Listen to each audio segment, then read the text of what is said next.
Alright, YouTube, welcome to Dood Brewing. Today is going to be all about the Irish Stout collab that I did with Chris from Burgles Brewing. Alright, so I'm going to show you a little bit of when I kegged it up, and then we're going to come back for a tasting, hopefully with the man himself, Chris Bacon Burger. Stay tuned. Enjoy this time lapse.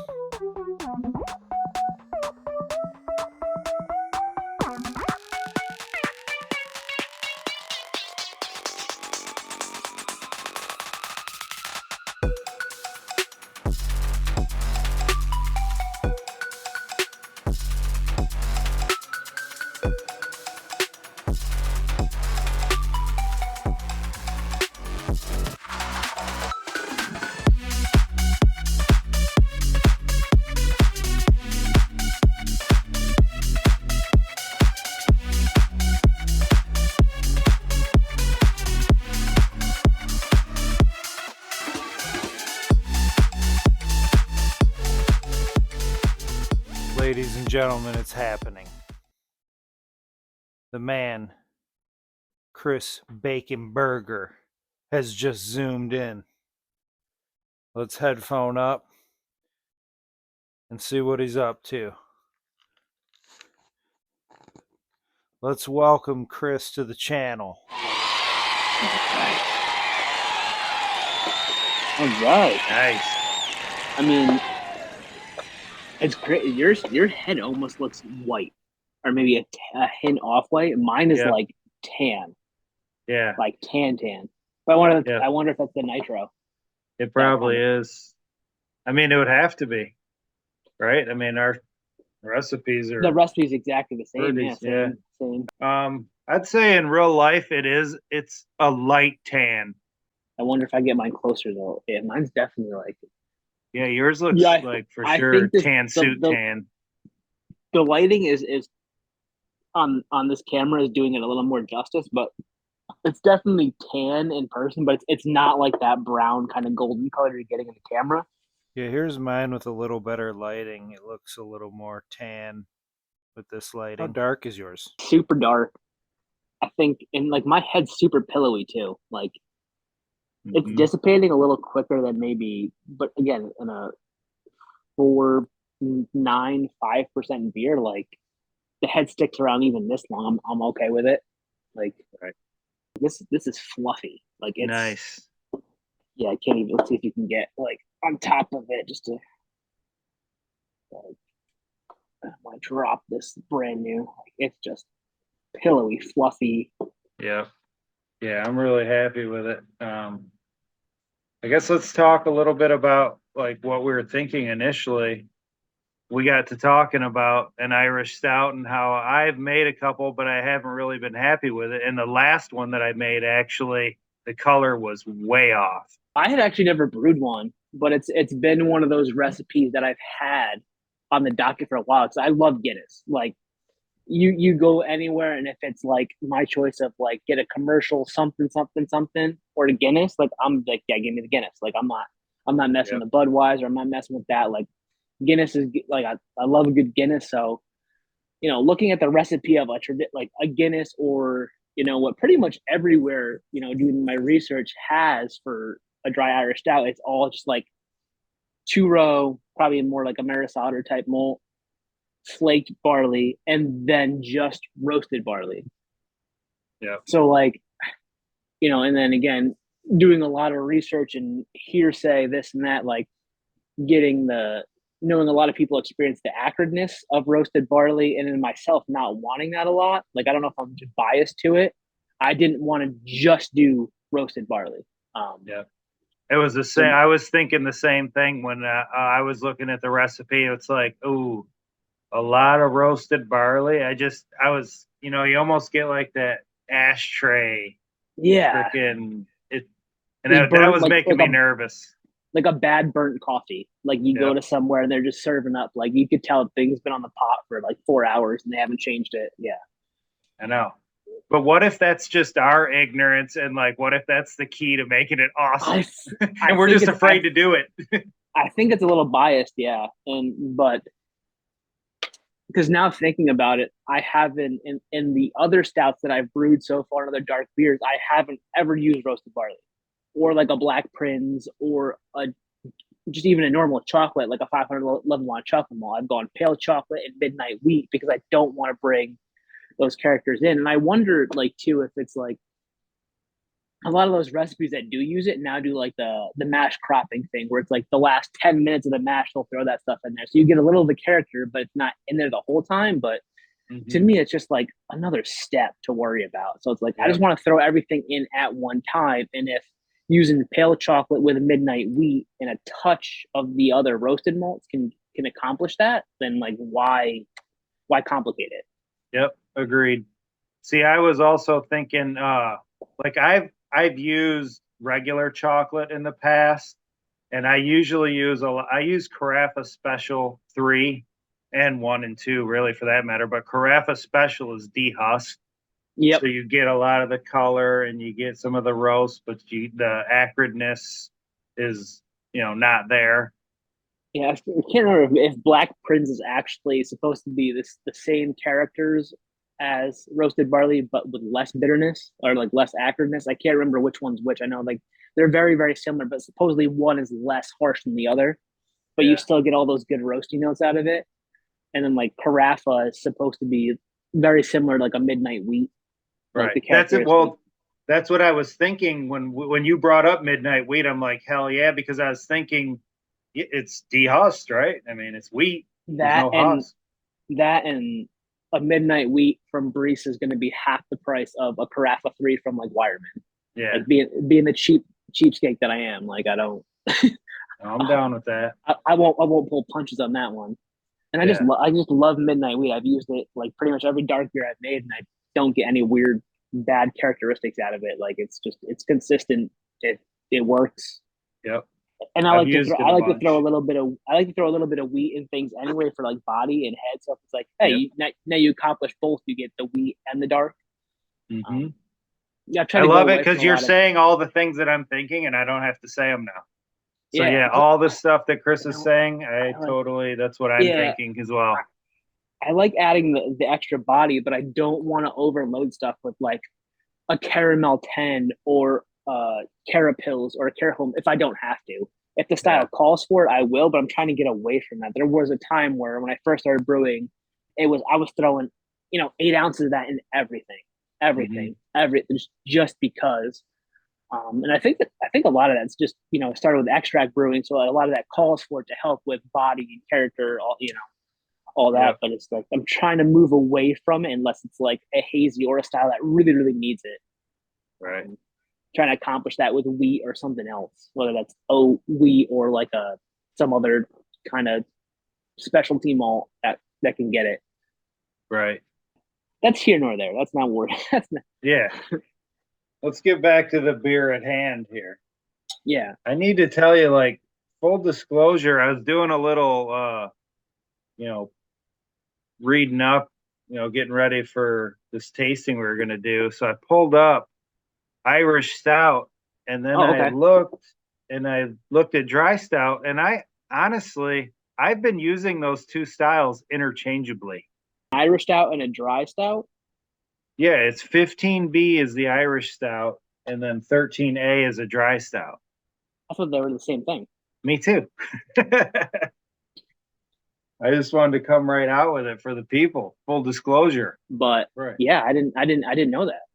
Yeah, I would use them interchangeably and just kind of like, when somebody says like, are you making an English brown or a British brown? I'd be like, yes.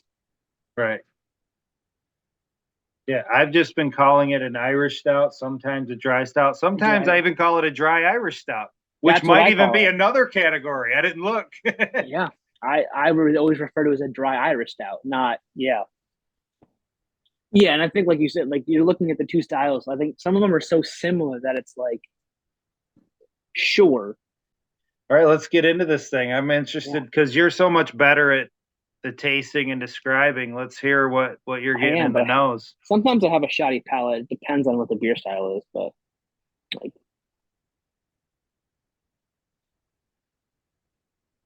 I mean, really on the nose, I don't get a whole lot, to be honest. Like, nothing sticks out. It's just kind of like a mellow,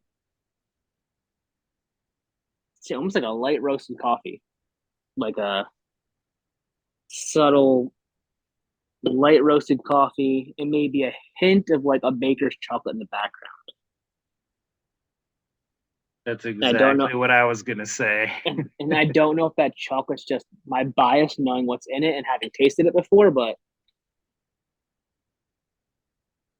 see, I'm getting coffee with just a hint of like cocoa powder. Yeah. Almost like a hot chocolate packet, like a Swiss Miss hot chocolate packet before you put it in. But very little. I mean, it's definitely coffee first if I'm picking anything. Yeah. And that coffee is not like it's like a just coffee. It's mixed with the malty aroma. Yeah, it's very like almost like a definitely maybe a little bready, like a toasty bread, like a bread crust that kind of mixes in with that like light roast coffee. I almost want it like, and that characteristic to me, almost like you get it with almost English style beer. So I want to say there's almost like a little bit of yeast like character coming through with that Nottingham, but it's supposed to be clean. So I don't, again, but I think maybe some of those like darker malts, the way they react with that with English yeast, give it like a certain character that's hard to describe. And remind me, what temperature did we ferment at? That might affect it too. 66, 68 room temp. I think it was 66 or 68. 66. Yep, there it is. 66. Yeah. So yeah, it should be fairly neutral for Nottingham. It's supposed to be a neutral yeast. Maybe you get a little English character out of it, but. And by English, that's like a little bit of fruitiness. Yeah, I get maybe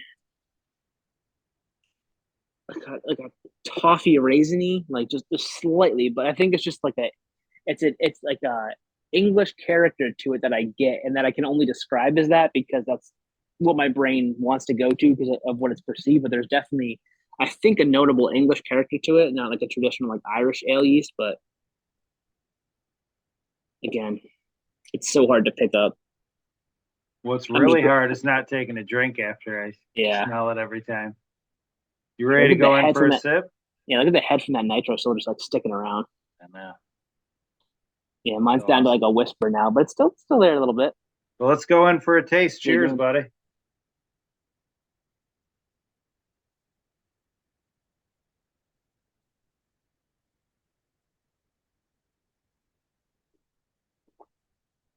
Oh, yeah. I get that traditional Irish drink, the two full gulps are up the top. Oh yeah. Mine is just it's so creamy and yet dry. Yeah. And not crisp, but dry. You know what I mean? Like it has 100%. That creaminess, but dry, and it just makes you want to go in for another sip and another sip. That was astonishing to me, where it's like I'm watching it pour, and mine's on normal CO2 at like, I think it's 11 psi, somewhere around there, like between 10 and 12, not quite up to 12, not, so right in there. And like I said, when I pour it, it almost has like a faux cascading effect when I watch it pour. And then I don't know if it's the flaked barley mixed with the malts or the darkness to it, but it like it almost pours like nitro when you're just like looking at it. So I'm like, oh, and then you go in for that first sip, and it's like, okay, the mouthfeel matches. It's creamy. It goes down. It's thick. Mm-hmm. But again, at a 4.5% to 5% beer, it doesn't finish like that. No, it finishes super dry and washed right off, and it's like a mind fuck almost. That really just happened. But again, I think that was, when we came up with the recipe and I sent you the first, the kind of first run at it, you were like, let's lower the mash temp to really try to dry this out. And I think that's what did it. Like, Yeah. I think if we would have mashed at the 152 that I originally, I don't think it finished like this. No, it's really finishes really nice. Drinks Especially super with like, nice. yeah, Nottingham that only supposedly has 77% attenuation, like wouldn't get that low without that low with mash temp. So I think we really needed that to dry it out. Right. Another thing I was worried about with, when you try to make a beer really dark, you run into the danger of the acidity carrying over from all those dark malts. And then I think that's why nitro helps too with it's not adding anymore. Yeah, it's not adding anymore. But you're not picking up any real over acidic character in your version, are you? Overly acidic, probably not. I mean, there might be some in there, but I feel like, mashing at like 5.5 pH, I think we were on the real high end of that. And I did throw, baking soda in with the water to help kind of pump that back up. Yeah. I think it did, but I almost don't hate it because it still almost gives like I would say I almost get, a minerally characteristic to it also, where you'd expect like the Dublin water or Burton-on-Trent type thing that you'd get in the UK. Like, I do pick up a little bit of that, but I think that's what you'd expect. So I was kind of thinking about it earlier or maybe yesterday when I was drinking some of this, like, oh, I do pick up a little bit of that, like thinking about the water profile. Like, I think that helps too, like having that minerality to it. But, I think it was unique how we layered in the 3 different roasted malts. Like we said, traditionally, like you get your maris otter, flaked barley, roasted barley, and that's it. Like, I think most versions of this recipe I've seen are like, I don't know the percentages, but like if you're going for a 5-gallon batch, roughly like 6 pounds of a maris otter, 2 pounds of like a flaked barley, and a pound of roasted barley. So kind of like almost like 70, 20, 10 type percentage. And we didn't back off those percentages. Like our two row pale ale, we used Breeze pale ale malt, which is supposedly the most similar American style to a maris otter type malt. Then we did use the 2 pounds of flaked barley. And then the only difference is we used the same amount of dark malt, but we kind of mixed. I think we ended up bumping up to 12 ounces of midnight wheat. Yeah, so I think we got to the same amount of dark roasted malt as the recipes would, but we just kind of split it up. And I thought the midnight wheat doesn't give a whole lot of character, so we needed to kind of bump it up. But I didn't want to use a ton of roasted barley, so I was like, let's use a little bit of pale chocolate to kind of bump up a little extra character to it. And I think you do just get that subtle hint of it. So I think it worked for what I was going for. Yep. And we definitely wanted the color to be nice and dark. So that's why we bumped up the midnight wheat. I think, it's black. Yep. I mean, if you hold it in certain lights and you get the certain angle, there's some ruby character to it, but I think I can get a little bit of ruby just on the very edge of the glass, but other than that, black. It's almost like a rich mahogany. I wouldn't even call it ruby. It's so dark. This is I couldn't be happier with how this turned out. Anyway, getting back to the stout, like as far as tasting notes, like I think the flavor. We didn't talk about the tasting at all. We did not know. I feel like it follows very similar to the aroma though. Like, yep. There's not anything overwhelming. It doesn't smack you in the face, but when you get down to it and you really concentrate, you do get, like, I definitely get the roastiness. Like, the roastiness kind of smack, like, if there's anything that roast would smack you in the face. But I don't think it's like overwhelmingly like accurate or like over the top. Right. No, it's definitely just the right amount of roasty, but it's roasty first, but almost with a little bit of hoppiness too. But the dryness just wipes all that off. Because I think we didn't use any we didn't use anything at the end. Like it was just bittering No. mash, right? Nope, Yeah. 60 minutes we used Magnum. Magnum. Yeah. Yep, 27 IBUs in that edition. So yeah, I mean it's not like it's not like super hoppy or anything, but I feel like I'm getting that earthy kind of, yeah.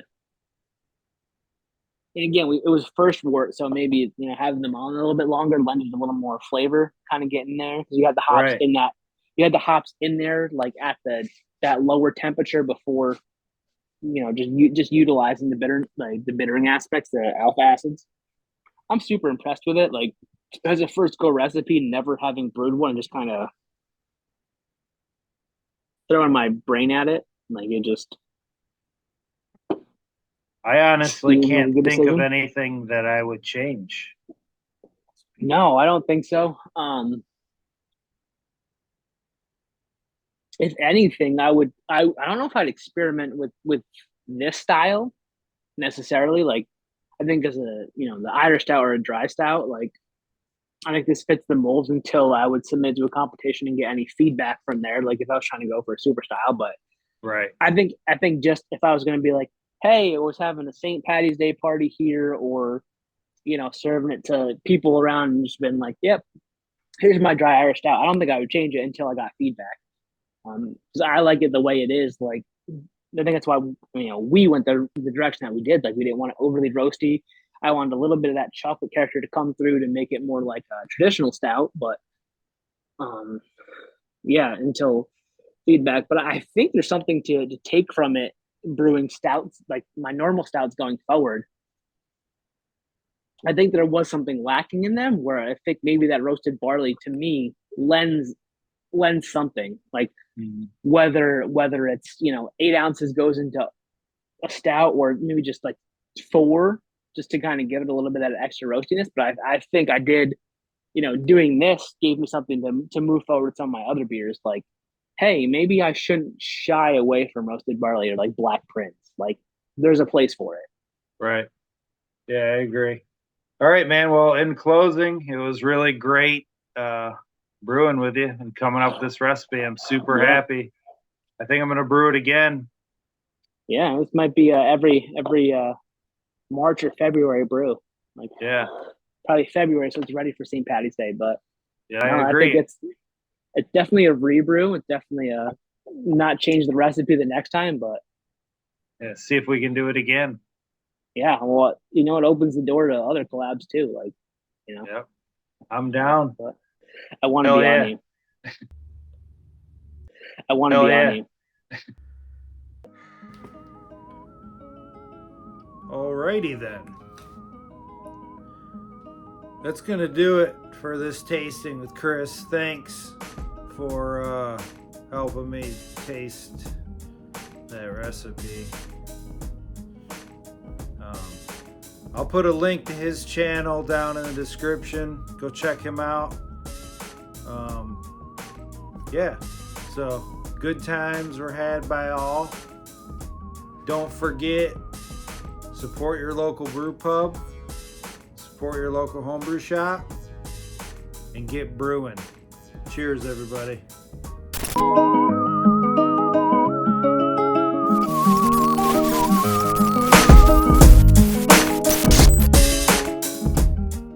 Leather-bound books. What was that? My apartment smells of rich mahogany. I have many leather-bound books. All right. It's kind of a big deal. People know me. I want to be on you. Nice.